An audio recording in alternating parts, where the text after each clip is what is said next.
लिखा है किताबों में कि एक औरत थी जो हजरत से ताल्लुक रखती थी, उनकी मजलिसों में आती, उनकी बातों को सिमात करती, दीन की बातों की सिमात करती, उनकी नसीहतों पे अमल करती थी। हजरत से दीनी इस्लाही ताल्लुकात थे उसकी एक जवान बेटी थी जिसका जवानी में ही इंतकाल हो गया। तो दोस्तों बुजुर्गों, माँ ने ख्वाब में देखा कि बच्ची को अजाब कब्र हो रहा है, अजाब के अंदर मुब्तला है, गर्दन में दोज़ख का तौक है, जंजीरों से जकड़ा गया है, आग की जंजीरों से। माँ का दिल तड़प गया। सुबह बेदार हुई तो अपने शेख के पास, हसन बसरी रहमतुल्लाहि अलैह के पास पहुंचती है और कहती है कि हजरत, मैंने इसी तरह का ख्वाब देखा है, मेरी जवान बच्ची का इंतकाल हुआ, मैंने देखा कि अजाब के अंदर है और जंजीरों से उसको जकड़ा गया है, दोज़ख का तौक उसके गले में डाल दिया गया है। हजरत आप दुआ फरमा दीजिए कि अल्लाह खैर और आफियत का मामला फरमा। ये कहकर वो चली गई। हसन बसरी ने सुन ली। दोपहर में खाने के बाद कैलुल्लाह एक ऐसा अमल है जो सुन्नत है, जिसपे हमारा अमल नहीं है। कहा कि दोपहर खा लेने के बाद कम से कम थोड़ी देर आदमी जो है आराम कर ले। ये बात कहाँ तक हकीकत है मुझे पता नहीं है, लेकिन मुझे याद है कि मौलाना आया करते थे। जब मैं जाजपुर अड़ंग में रहता था तो मौलाना अलाउद्दीन नाम के एक शख्स थे, पुराने आलिम थे, वो आया करते थे। वो कहते थे, अब इस बात का मुझे इल्म नहीं है कि ये बात हदीस में है या नहीं है, या फिर हमारे अकाबिरीन का कौल है या क्या है, लेकिन अलबत्ता मैंने उनके जरिया ये बात सुनी कि कम से कम आदमी इतनी देर आराम कर ले कि दाहिने करवट लेटे तो कम से कम 20 मरतबा सांस ले ले, फिर चीत होकर सोए तो 20 मरतबा सांस ले ले, फिर बाएं करवट सोए तो 20 मरतबा सांस ले ले। ये 3 तरीके से आदमी सोता है। दाहिने तरीके सोना सुन्नत है, लेकिन नींद की हालत में आदमी अगर चित हो जाए तो कोई मुजायका नहीं, या बाएं करवट हो जाए तो कोई मुजायका नहीं, लेकिन जानबूझकर चित या बाएं करवट नहीं सोना चाहिए। नींद की हालत में अगर ऐसा हो जाए तो कोई गुंजाइश है, कोई मुजायका नहीं है। तो कम से कम इतनी देर जो है हमें कैलुल्लाह करना चाहिए, जो हमारे सेहत के लिए बहुत जरूरी है, हम सबको करना चाहिए।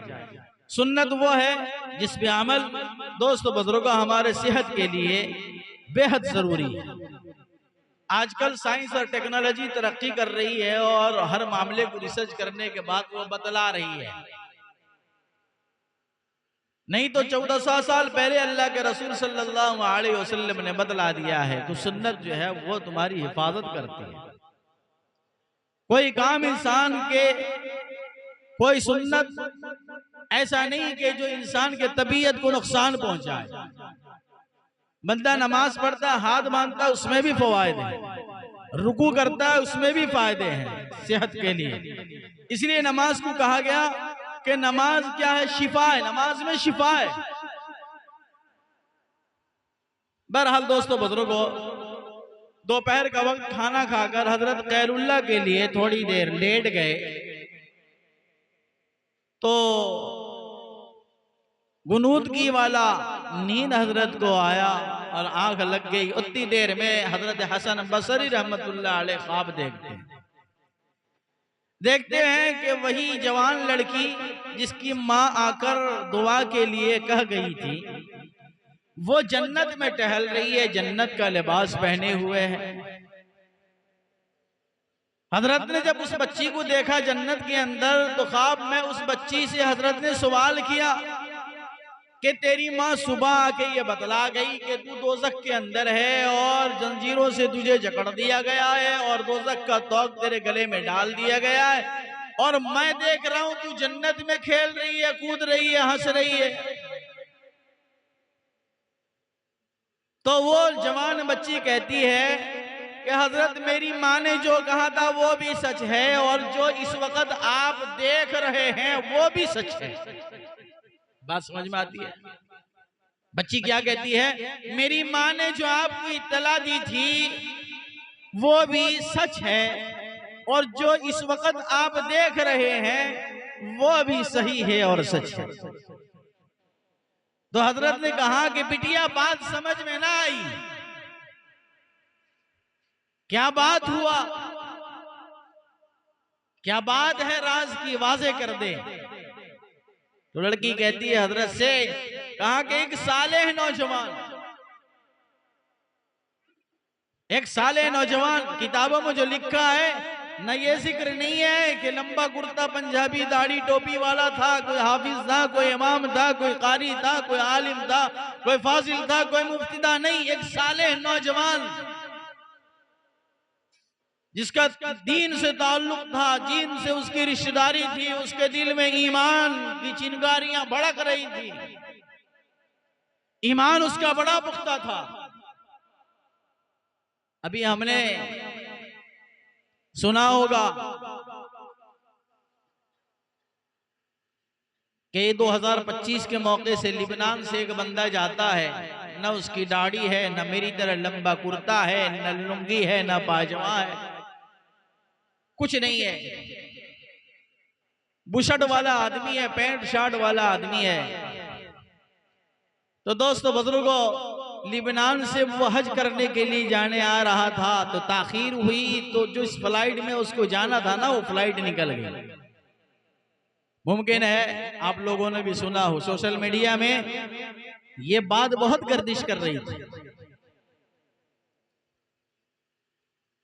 अब जब फ्लाइट निकल गई तो सिक्योरिटी वाला जो ऑफिसर था ना, उसने कहा, उसका नाम अमीर कद्दाफी था, कहा कि हजरत आपकी फ्लाइट निकल गई, अब कैसे जाएंगे आप?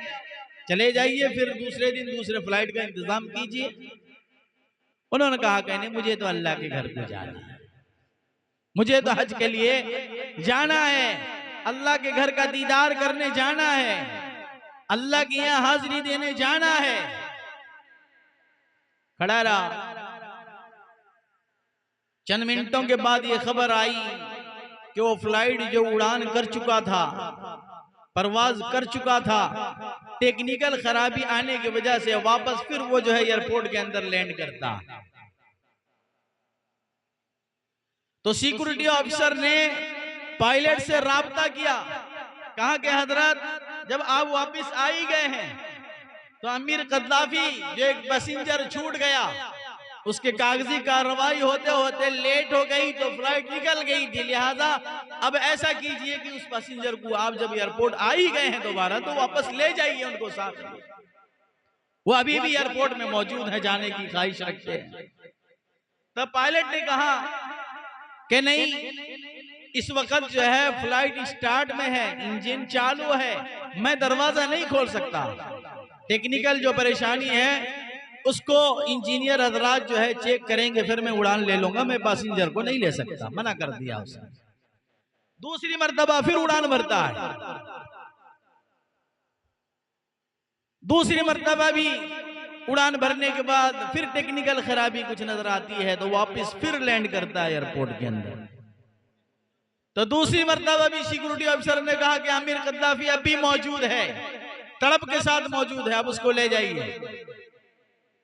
वो कहता नहीं, मैं दरवाजा दोबारा नहीं खोल सकता, जो फॉल्ट है इंजीनियर देखेंगे, उसके बाद मैं उड़ान भर लूंगा, फिर मना कर देता है। तो दोस्तों बुजुर्गों, तीसरी मर्तबा फिर आता है, वही खराबी कुछ उसे नजर आती है, आता है सिक्योरिटी ऑफिसर फोन करने से पहले पायलट कहता है सिक्योरिटी ऑफिसर्स को फोन करके, कहा कि अमीर कद्दाफी जो पैसेंजर रह गए हैं ना, आप उनको भेज दीजिए, लगता ऐसा है कि उनके बगैर ये फ्लाइट उड़ने वाली है। ये दिल होता है, इसके लिए कोई जरूरी नहीं कि मेरी तरह दाढ़ी होगी, कुर्ता लंबा होगा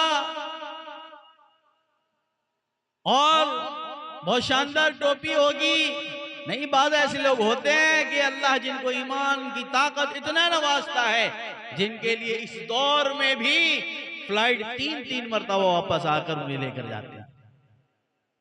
इसी को इकबाल ने किसी जमाने में कहा था कि बात सजदों की नहीं, खुलूस दिल की होती है। इकबाल, बात सजदों की नहीं, खुलूस दिल की, दिल के इखलास की होती है। अल्लाह दिल को देखता है, खुलूस दिल की होती है। इकबाल, हर मैखाने में शराबी और हर मस्जिद में नमाजी नहीं होते।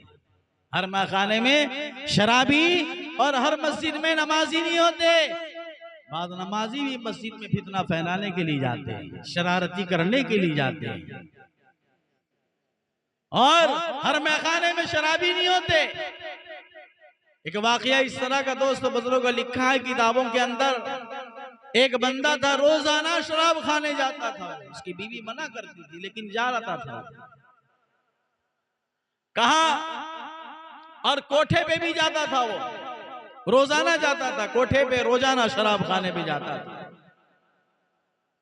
तो लोग जाहिरी तौर पर उसके इस हरकत को देखकर दिल ही दिल में नफरत करते थे कि तो रोजाना कोठे में जाता है, ये तो रोजाना शराब खाने में जाता है।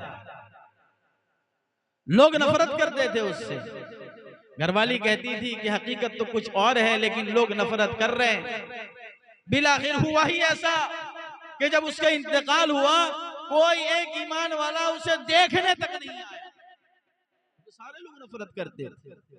उसका जाहिरी जो अमाल था, देखने के एतबार से कि वो मैखाने में जाता था और कोठे में जाता था, तो लोगों ने बुरा ख्याल कर लिया। अल्लामा इकबाल ने जो कहा तो यूं नहीं कहा कि मर के इंतकाल करके वो वैसे ही पड़ा था, बादशाह का गुजर हुआ। या फिर बादशाह वहां पहुंचता है किसी तरह,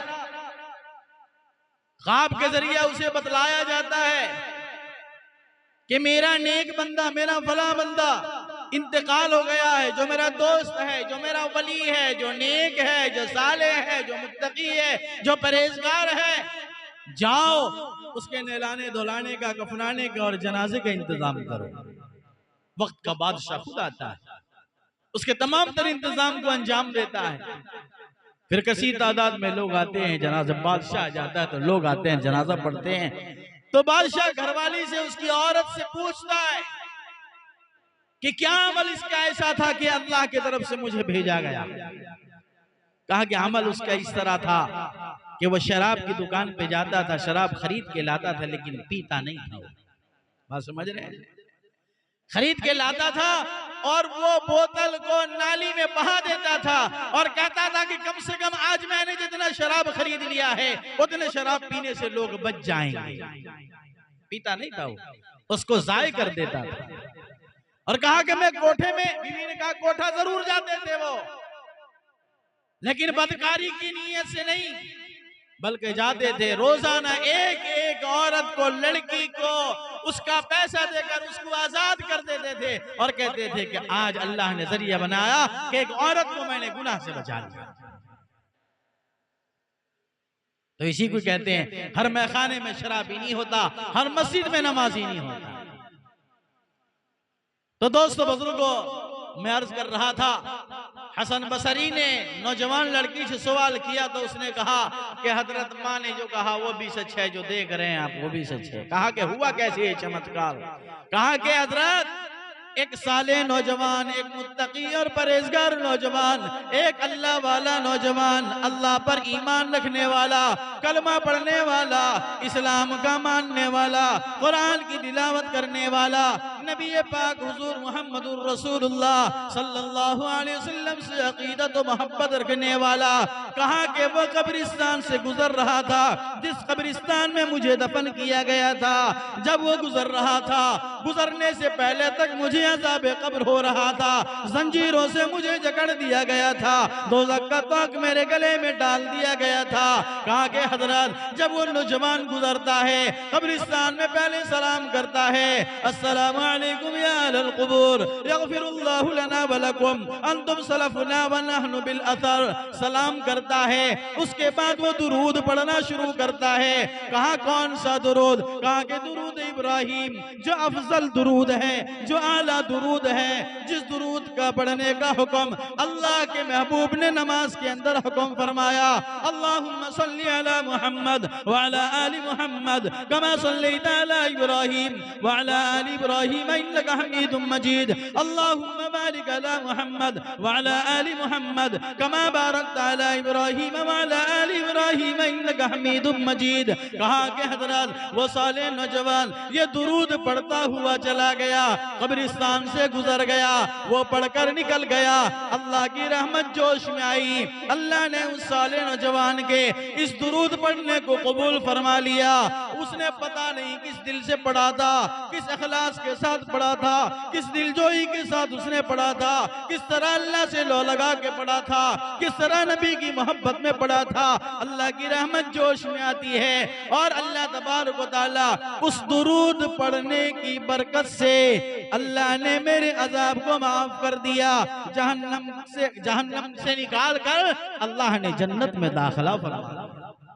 दुरूद वो है कि जो दोस्त बुजुर्गों मुर्दों को फायदा पहुंचाए, हम जिंदे हमको फायदा नहीं पहुंचाएगी दुरूद। असल तो अकीदत होना चाहिए, यकीन और एतमाद होना चाहिए। असल बात ही है कि आज हमें यकीन और एतमाद अल्लाह की बातों पर, नबी पाक सल्लल्लाहु अलैहि वसल्लम की बातों पर बहुत कम रह गया। सिर्फ ज़बानी जमा खर्च है, हलक के अंदर उतरता नहीं है बात, हम दाखिल नहीं करते। कहते हैं हजरत सुराका रज़ियल्लाहु ताला एक सहाबी हैं, तफसील में जाऊंगा तो वक्त लगेगा। उनके यकीन और एतमाद की बातें आपको सुनाऊं ताकि आपके समझ में बात अच्छी तरह आ जाए। हजरत सुराका वो है जिनको अल्लाह ने लंबी उम्र अता फरमाया था। उन्होंने अल्लाह के रसूल सल्लल्लाहु अलैहि वसल्लम का जमाना भी उन्होंने पाया। जब आप विशाल फरमा गए हजरत सय्यदना अबू बकर सिद्दीक रज़ियल्लाहु ताला अन्हु का जमाना भी उन्होंने पाया।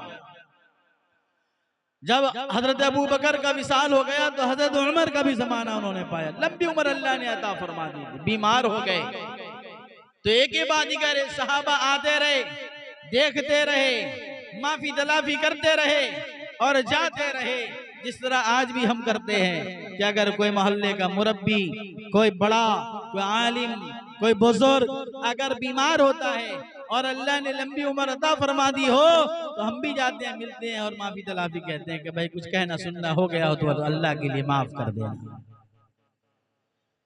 लेकिन आजकल तो जो देखने भी जाते हैं ना, वो तो मरीज को और ज्यादा परेशान करते हैं। देखने जाने वाले भी मरीज को और परेशान कर देते हैं। सबसे मरीज को देखने का जो बेहतर तरीका अल्लाह के रसूल सल्लल्लाहु अलैहि वसल्लम ने फरमाया वो ये है कि सबसे पहले आदमी मरीज को तसल्ली दे। क्या दे? तसल्ली दे। अब मरीज को ये देखने वाला तसल्ली नहीं देता,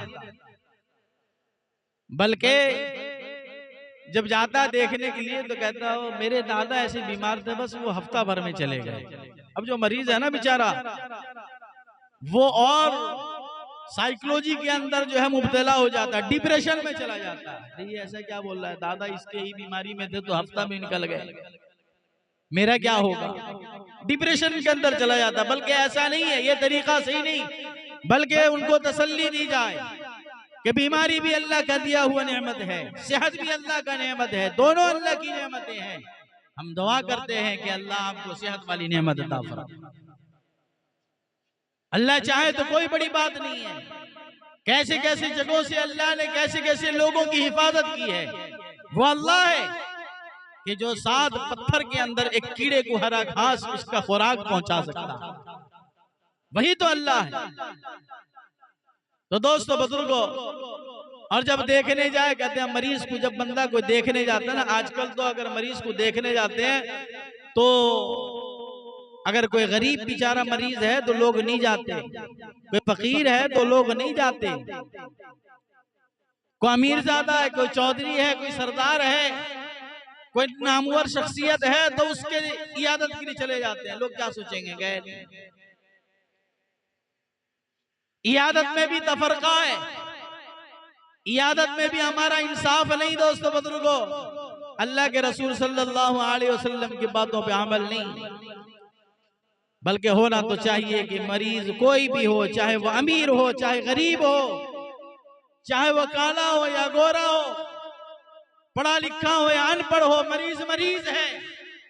और एक मुसलमान का दूसरे मुसलमान पर हक है, अल मुस्लिम हक़्क़ुल मुस्लिम रद्दुस सलाम व इयादतुल मरीज व इत्तिबाउल जनाजा व इजाबतुद दावा व तशमीतुल आदिस। कहा कि मुसलमान का मुसलमान पर 5 हक है, जिनमें से एक हक ये है कि अगर कोई बीमार पड़ जाए, मरीज हो, तो उसकी इयादत में जाओ।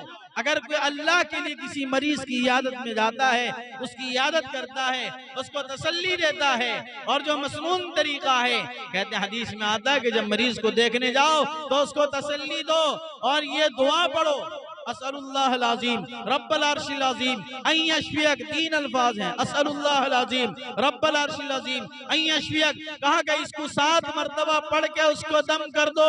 कहा कि अगर उसके मुकद्दर में मौत नहीं होगा, अगर कोई मरीज को देखकर इस दुआ को पढ़ेगा, अगर मौत नहीं है तो अल्लाह उसको जरूर शिफा अता। कहा हमें दुआ भी याद नहीं, न याद है न याद करने की कोशिश करते हैं। इस्लाम की तरफ हमारी रगबत नहीं है, बल्कि बचपन में माँ बाप ने जितने कलमे याद करवाए थे, अखुन जी ने मौलवी ने जो कलमे याद करवाए थे, अब उसको भी भूल गया।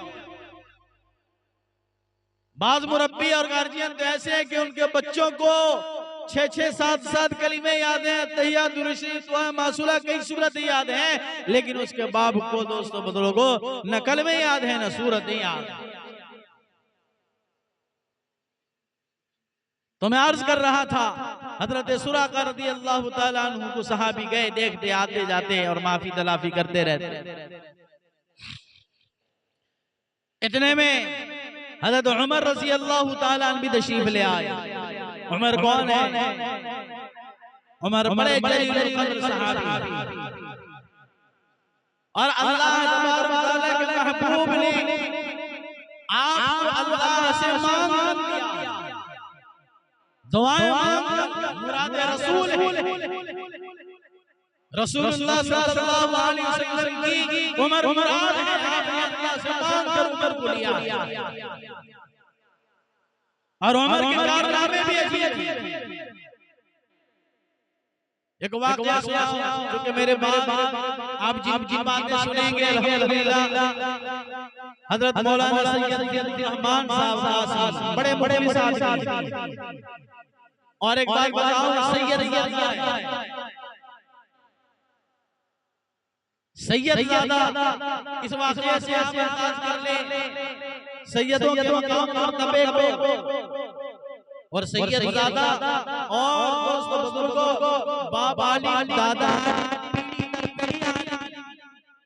इल्मी खानदान रखने वाले।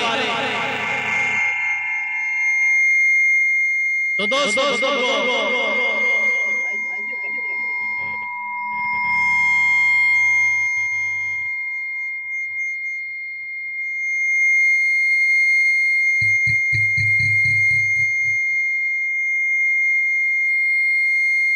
भाई लोग सुनेंगे क्या समझेंगे? ऑपरेटर माइक वाला लगा नहीं कर रहा है।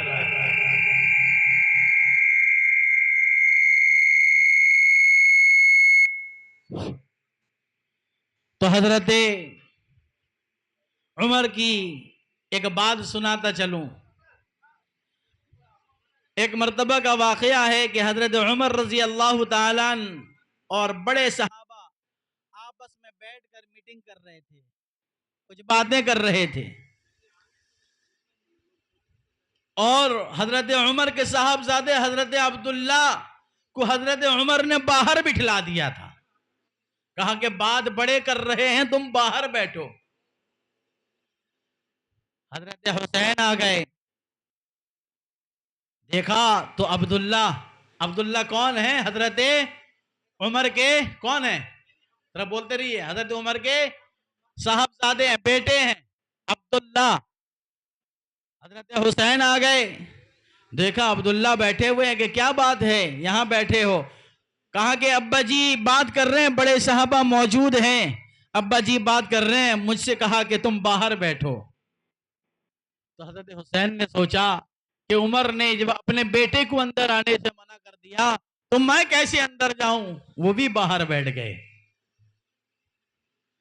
थोड़ी देर के बाद जब हजरत उमर ने अपने साहबजादे को बुलवाया तो हजरत हुसैन भी साथ में गए। जब हजरत हुसैन भी साथ में गए तो हजरत सैयदना उमर फारूक रजी अल्लाह ताला अन्हु खड़े हो गए। किसकी खातिर खड़े हुए? बेटे के लिए? किसके लिए खड़े हुए?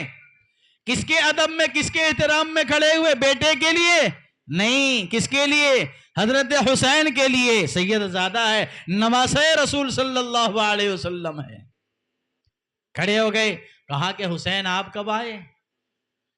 कहा कि मैं तो काफी देर से आया, अब्दुल्ला बाहर बैठे हुए थे तो मैं भी वहीं बैठ गया। हजरत उमर ने फरमाया कि हुसैन, ये बाहर बैठने का हुक्म अब्दुल्ला के लिए था, तुम्हारे लिए नहीं है। यह हुक्म हजरत अब्दुल्ला के लिए था, तुम्हारे लिए नहीं है। इसलिए कि तुम्हारे नाना के वो एहसानात हैं कि जिस उमर को बकरियां चराना, ऊंट चराना नहीं आता था, वो तुम्हारे नाना की सोहबत में रहकर आज 12 लाख मुरब्बा मील पे हुकूमत कर। इसी तरह एक वाकया और सुनाऊं, फिर अपने बात को पूरा करने की कोशिश करूंगा। सुनिए कि एहतराम भी क्या चीज है। हजरत उमर रजी अल्लाह ताला अन्हु हमेशा सलाम में पहल करते थे, हजरत हुसैन को पहले सलाम करते थे।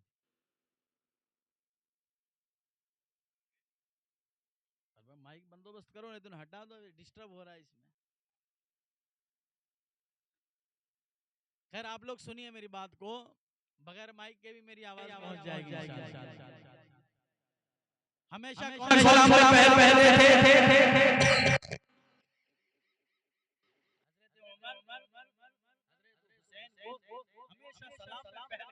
मतलब समझते हैं, पहले सलाम करते थे।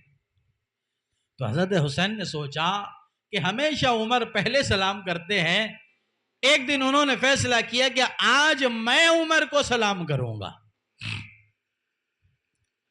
तो दूर से हजरत हुसैन ने देख लिया कि हजरत उमर आ रहे हैं, तो किसी जगह एक आड़ में आप छुप गए, दीवार की आड़ या पिलर की आड़ में आप छुप गए और सोचा कि जब उमर करीब आएंगे तो मैं पहले सलाम कर दूंगा, क्योंकि हुसैन ने उमर को देखा है और उमर ने हुसैन को देखा नहीं है। दोस्तों,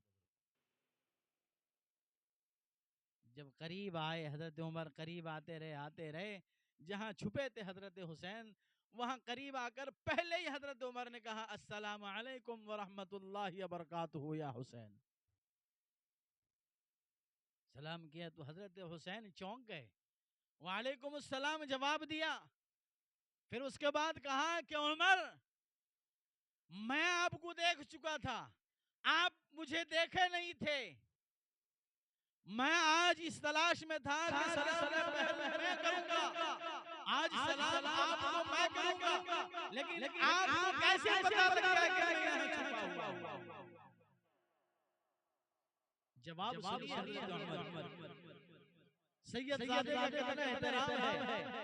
कहा कि हुसैन, सिर्फ तुम्हारी शक्ल सूरत मोहम्मद रसूलुल्लाह सल्लल्लाहु अलैहि वसल्लम से मिलती नहीं है, बल्कि तुम्हारे अंदर वो खुशबू मौजूद है जो खुशबू मोहम्मद रसूलुल्लाह सल्लल्लाहु अलैहि वसल्लम मौजूद थी, तभी तो मैं उस खुशबू से पहचान लिया कि हुसैन। सलाम पहले।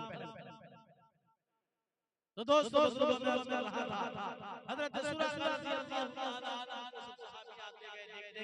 उमर भी आए, देखा, कहा कि पेशी हो गई तो अल्लाह के लिए माफ कर देना। तो दोस्तों बुजुर्गों सुराका हो गए बीमार तो सबने यही सब समझा, सुरागा हो गए बीमार तो सबने यही समझा कि अब दुनिया से है जाने की बारी, सबने ये समझा कि अब दुनिया से है जाने की बारी, सबने ये समझा।